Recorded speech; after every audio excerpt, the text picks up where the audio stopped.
I hated Jesus with all my heart. இயேசுவை என் இருதயத்தின் ஆழத்திலிருந்து நான் வெறுத்தேன். I was thinking Christianity is a Western religion. கிறிஸ்தவம் என்பது ஒரு மேற்கத்திய மதம் என்று நான் நினைத்தேன். And Christians are low caste people. கிறிஸ்தவர்கள் எல்லாம் தாழ்ந்த ஜாதியினர். I hated Jesus. இயேசுவை நான் வெறுத்தேன். I remember the times I used to take the New Testament, dip it in kerosene, light with a matchstick. As the Bible used to burn, I used to throw the burning Bible up and clap my hands with joy. புதிய ஏற்பாட்டை எடுத்து அதை மண்ணெண்ணெயில் முக்கி அதை தீ பொருத்தி அதை எரிகிற நிலைமையிலேயே வானத்தில் மேலே பறக்க விட்டு அது எரிகிற அழகை கண்டு கைத்தட்டி ரசித்தவன் நான். I used to tell the Christians, where is your God? If your God is alive, let him protect his Bible from burning. கிறிஸ்தவர்கள்ட்ட அப்படி சொல்லுவேன், உங்க கடவுள் எங்கப்பா?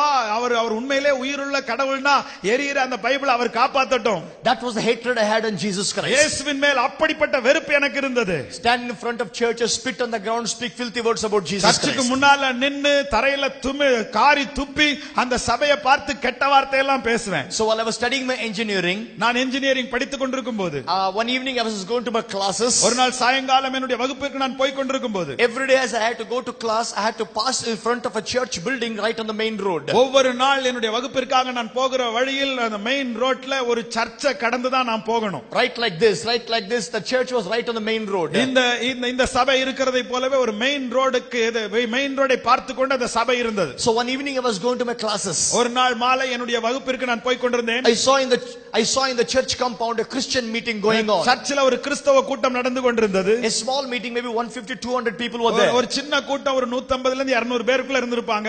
They were all singing and clapping. அவங்க எல்லாம் கை தட்டி பாட்டு பாடிட்டு இருந்தாங்க. I was so angry. எனக்கு ரொம்ப கோபம். I started my bicycle, spat on the ground, spoke filthy words about all the Christians and Jesus, and I went to my class. N cycle அந்த இடத்துல நிறுத்திட்டு தரையில காரி துப்பிட்டு அங்க இருந்ததான எல்லா கிறிஸ்தவர்களை குறித்து எவ்வளவு கெட்ட வார்த்தையெல்லாம் பேச முடியுமோ பேசிட்டு இயேசுவை பத்தி எவ்வளவு மோசமா பேச முடியுமோ பேசிட்டு என் வகுப்புக்கு போயிட்டேன். When I went to my class, I finished my classes. என் கிளாஸ் எல்லாம் முடிஞ்சது. Coming back again, நான் திரும்ப வருகிறேன். the meeting is still going on. அந்த கூட்டம் இன்னும் நடந்து கொண்டிருக்கிறது. A wicked thought came in my heart. என் இதயத்துக்குள்ள ஒரு பொல்லாத எண்ணம் வந்துச்சு. Why shouldn't I go inside the meeting and disrupt the meeting? அந்த கூட்டத்துக்குள்ள போய் உட்கார்ந்து ஏன் கூட்டத்தை தொந்தரவு பண்ண கூடாது அப்படி So I went inside the meeting. அவ கூட்டத்துக்குள்ள போனேன். Sat in the last row. கடைசி வரிசையில உட்கார்ந்தேன். Picked a few stones in my hands. என் கையில கொஞ்சம் கல் அள்ளிக்கிட்டேன். I was throwing stones at this girl and that girl in the meeting. அந்த கூட்டத்துல உட்கார்ந்துட்டு அந்த பொண்ணு மேல இந்த பொண்ணு மேல எல்லா பொண்ணு மேலயும் கல்ல விட்டு எறிஞ்சிட்டு இருந்தேன். Just want to disturb the meeting. எப்படியாவது கூட்டத்தை தொந்தரவு பண்ணணும். Did not hear one word what the preacher preached. அந்த பிரசங்கியார் பேசின ஒரு வார்த்தையை கூட காதுல வாங்கல. At the end, கடைசியில the preacher said like this. பிரசங்கியார் இப்படி சொன்னார். Jesus Christ is the living God. இயேசு கிறிஸ்து ஜீவிக்கிற தேவன். And because he is alive today, whatever he did 2000 years ago, he can do it even today. அவர் இன்றைக்கும் உயிரோடு இருக்கிறபடியால் 2000 வருஷங்களுக்கு முன்பாக அவர் என்ன செய்தாரோ அதை இன்றைக்கும் அவர் செய்வார். He said what is impossible to man is possible with Jesus Christ. மனுஷனால் எது முடியாதோ அது இயேசுவால் முடியும். And what is impossible, doctors can become possible with Jesus Christ. மருத்துவர்களால எதெல்லாம் முடியாமல் போகிறதோ அதெல்லாம் இயேசுவால செய்ய முடியும். He said all hope might have gone, come to Jesus, he will give you new hope. நீங்கள் செய்ய வேண்டியதுல உங்க வாழ்க்கையில நம்பிக்கையற்றவர்களா இருப்பீர்கள் என்றால் நீங்கள் இயேசுவை தேடி வாருங்கள், அவர் உங்களுடைய வாழ்க்கையில் நம்பிக்கையை தருவார். I was mad at him when I heard him saying like that. அந்த வார்த்தையெல்லாம் பேசும்போது உண்மையிலேயே எனக்கு அப்படியே பைத்தியம் பிடிக்கிற அளவுக்கு கோபம். That night after the meeting I went straight to a friend of mine. அந்த சாயங்காலம் அந்த கூட்டம் முடிந்த உடனே நேராக என்னுடைய நண்பர் ஒருவன் வீட்டுக்கு போனேன். He was a Muslim brother. அவன் ஒரு முஸ்லிம் சகோதரன். He had a younger sister. அவனுக்கு ஒரு இளைய சகோதரி இருந்தாள். This girl was a mute girl. இந்த இளைய சகோதரி வாய் பேச முடியாத ஊமை. She was not deaf, she was only mute. அவளுக்கு காது கேட்கும் ஆனா ஊமை பேச முடியாது. She could not utter a single sound from her mouth. அவ வாயிலிருந்து ஒரு சத்தத்தை கூட அவளால புறப்படுவிக்க முடியாது. They took her to Bombay, Bangalore, Mysore, speech therapies, everything, everybody said they did it. அவர்கள் மும்பைக்கு, மைசூருக்கு, பெங்களூருக்கு எல்லா இடத்திற்கும் அவளை கொண்டு போய் ஏராளமான பேச்சு பயிற்சி எல்லாம் கொடுத்து பார்த்தாங்க. Nothing happened. ஒண்ணும் நடக்கல. Then they took her to all their religious places. அதுக்கு அப்புறமாக அவர்களுக்கு தெரிந்த அவர்களுடைய எல்லா மத புண்ணிய தலங்களுக்கு கொண்டு போனார்கள். Nothing happened. ஒண்ணும் நடக்கவில்லை. Then as for my advice, took her to all my religious places. அதுக்கு அப்புறமா நான் அவர்களுக்கு கொடுத்த ஆலோசனையின்படி என்னுடைய எல்லா மத புண்ணிய தலங்களுக்கும் அழைத்து கொண்டு போனார்கள். Nothing happened. ஒண்ணும் நடக்கவில்லை. So I went to my friend and said, அவனுடைய நண்பனிடத்தில் நான் போய் சொன்னேன். his name is Moinuddin. அவனுடைய பெயர் மொயினுddin. I said, Moin, A Christian fool has come to our town. நம்ம ஊருக்கு ஒரு கிறிஸ்தவ முட்டாள் வந்திருக்கிறான். He says that what no one can do that Jesus can do. யாராலும் செய்ய முடியாத இயேசு செய்வார்னு அவன் சொல்றான். I said tomorrow let's take your sister to the meeting, have some fun in the நான் meeting. சொன்னேன் நாளைக்கு அவன் தங்கச்சியை கூப்பிட்டு அந்த கூட்டத்துக்கு போயிருவாங்க, போனா நம்ம கொஞ்சம் விளையாட்டு பார்க்கலாம். So I took the girl next day. அடுத்த நாள் அந்த பிள்ளையை நான் கூட்டி போனோம். When I entered the church building, அந்த சர்ச் கட்டடத்துக்குள்ள நுழையும் போது many people recognized me. ஆட்கள் அநேகர் என்னை அடையாளம் கண்டு கொண்டார்கள். I would never step into church anytime in my life because I thought Christian low caste people, if I go there I become defiled. வாழ்க்கையில நான் ஒரு நாள் ஒரு கிறிஸ்தவ சபைக்குள்ள காலடி எடுத்து வைத்ததில்லை. ஏன்னா அங்க இருக்கிற ஆட்கள் எல்லாம் தாழ்ந்த ஜாதியினர், அப்படி உள்ள போய்விட்டால் உண்மையிலே நான் தீட்டுப்பட்டு விடுவேன் என்று நான் நம்பினேன். First time I entered the church building, முதல் முறையாக ஒரு சபை கட்டடத்திற்குள் நான் when I போகிறேன். entered there, some of people recognized me. நாங்க உள்ள நுழையும் போதே ஆட்கள் என்னை கண்டு கொண்டார்கள். Yesterday Rambabu came to அவங்க church. சொன்னாங்க ராம்பாபு சர்ச்சுக்கு வந்திருக்கிறார். They took me, put me in the front row. அவங்க என்னை பிடிச்சிட்டு கொண்டு வந்து என்னை முன் வரிசையில உட்கார வச்சிட்டாங்க. When you're sitting in the front row, you are stuck. முதல் வரிசையில உட்கார்ந்தா மாட்டிக்கிட்டீங்கன்னு அர்த்தம். You cannot do any nonsense that you want to do if you're in the front row. Even if you're not dignified, you better act dignified sitting in the front row. முன் வரிசையில வந்து உட்கார்ந்துட்டா நீங்க உண்மையிலே மாட்டிக்கிட்டீங்கன்னு அர்த்தம். நீங்க விரும்புற எதையுமே செய்ய முடியாது. உண்மையிலே நீங்க கௌரவம் உள்ள ஆளா இருந்தா, கௌரவம் இல்லாத ஆளா இருந்தாலும் கௌரவம் உள்ள ஆள் மாதிரி நடந்துட்டே ஆகணும். I sat frozen. I was just frozen sitting in the front row. முன்னால உட்கார்ந்து நான் உண்மையிலே இந்த ஐஸ் கட்டில உறைஞ்சது மாதிரி உட்கார்ந்து இருக்கிறேன். And the preacher began to preach. அந்த பிரசங்கம் பண்ண தொடங்கினார். He said some weird things.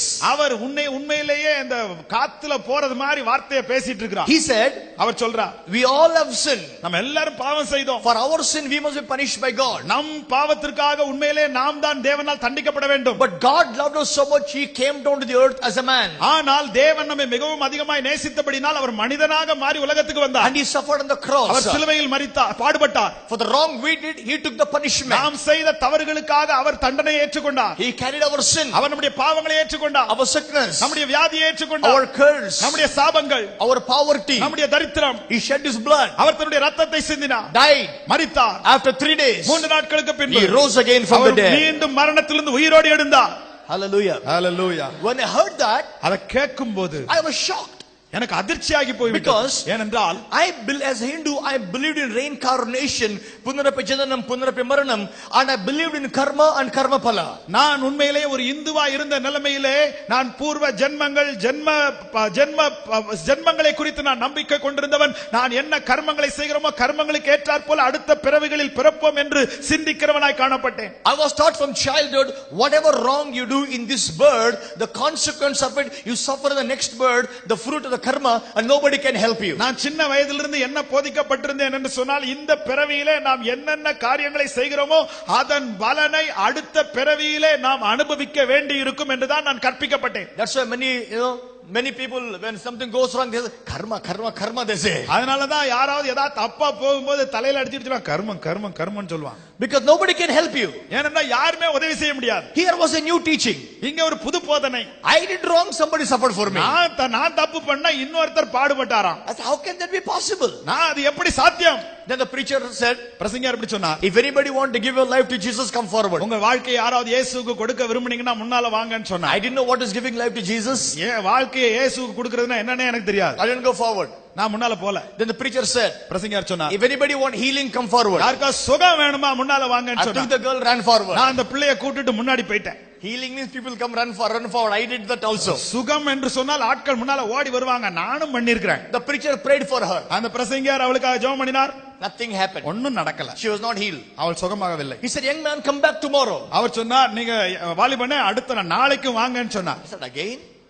திரும்பவுமா? So again I went next day. திரும்பவும் போனேன். Again they put me in the front row. திரும்பவும் முன் வரிசையில உட்கார வச்சிட்டாங்க. Again I heard about Jesus. திரும்பவும் இயேசுவை பற்றி கேள்விப்பட்டேன். Again salvation call. திரும்பவும் ரட்சிப்பிற்கான அழைப்பு. I did not go forward. நான் முன்னால போகல. Again he said, anybody want healing, come forward. யாருக்காவது சுகம் வேணுமா முன்னால வாங்கன்னு கூப்பிட்டார். I took the girl, went forward. நான் முன்னால கூட்டி போனேன். The preacher asked me, பிரசங்கியார் கேட்டார், young man, வாலிபனே, do you believe Jesus can heal your sister? உங்க சகோதரியை இயேசு சுகமாக்குவார்னு நீங்க நம்புறீங்களா? I nodded my head. நான் தலையத்தான் ஆட்டினேன். சும்மா தான். No faith.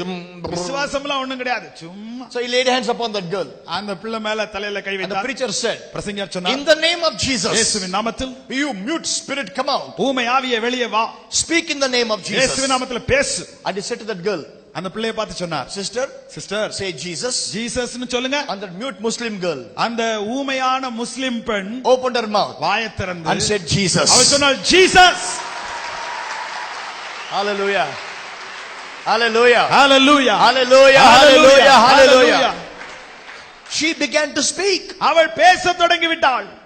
He said to me, அவன் என்ன சொன்னான்? young man, look, your sister is speaking. வாலிபனே பார், உன் சகோதரி பேசுகிறாள். I went to her. நான் அவளிடத்தில் Said, போனேன். say your name Khatija. உன் பேரை சொல்லு, Khadija. That girl opened her mouth and said, Khatija. உடனே அந்த பிள்ளை வாயைத் திறந்து சொல்ல, கதீஜா. My brain shook. என் மூளையே ஆடி போச்சு. So, my God, how can this happen? கடவுளே, இது எப்படி நடக்கும்? The preacher said, பிரசங்கியார் சொன்னார், young man, வாலிபனே, Jesus can not only heal your sickness, இயேசு உன் வியாதியை சுகமாக்குறவர் மாத்திரமல்ல, He will change your life. அவர் உன் வாழ்க்கையை மாற்றுவார். He will not change your name, உன் பெயரை அல்ல, He will change your life. அவர் உன் வாழ்க்கையை மாற்றுவார். Hallelujah. Hallelujah, Hallelujah. Hallelujah. When he said that, அவர் அதை சொல்லும்போது I was angry. எனக்கு கோபம் I வந்துருச்சு. thought, what do you know about my life? என் வாழ்க்கையை பத்தி உங்களுக்கு என்ன தெரியும்? I went home. வீட்டுக்கு போனேன். That night I couldn't sleep. அந்த ராத்திரி நாள் உறங்க I'm முடியல. tossing on the bed. நான் படுக்கையில் புரண்டு கொண்டிருந்தேன். 20th century, 20ஆம் நூற்றாண்டு, scientific age. அறிவியல் யுகம். How can miracles happen? எப்படி அற்புதங்கள் நடக்கும்? Their gods fail. Their gods could not do it. அவங்க தெய்வங்களால அதை செய்ய முடியல. My gods could not do N it. தெய்வங்களால அதை செய்ய முடியல. How could this God whom I hated the most can do the miracle? நான் இவ்வளவு அதிகமாய் வெறுத்த இந்த தெய்வம் எப்படி அற்புதம் செய்ய முடியும்? And what is this new teaching that I did wrong and somebody suffered for இது me? என்ன புதிய போதனை? நான் தப்பு பண்ணா இன்னொருத்தர் எனக்காக பாடுபட்டார்னு சொல்றாங்க. Is what I heard as a child from childhood is true, or what I heard that day was true? நான் சின்ன வயசுல இருந்து கேட்டதெல்லாம் உண்மையா, இல்லன்னா அன்னைக்கு கேட்டதுதான் உண்மையா? That night அந்த ராத்திரி I had a glorious encounter with Jesus Christ. இயேசுவை நான் மகிமையாய் எதிர்கொண்டேன். When I heard the gospel of Jesus Christ accompanied by a miracle that convinced me Jesus Christ is the Lord. அற்புதத்தோடு நிரூபிக்கப்பட்டதான இயேசு கிறிஸ்துவின் வார்த்தைகள் என் வாழ்க்கையை உறுதியாக தாக்கி என்னை மேற்கொண்டன. 21st January 1983. 1983ஆம் வருடம் ஜனவரி மாதம் 21ஆம் தேதி I opened my heart to Jesus Christ. என் இருதயத்தை இயேசுவுக்காக திறந்து கொடுத்தேன். He changed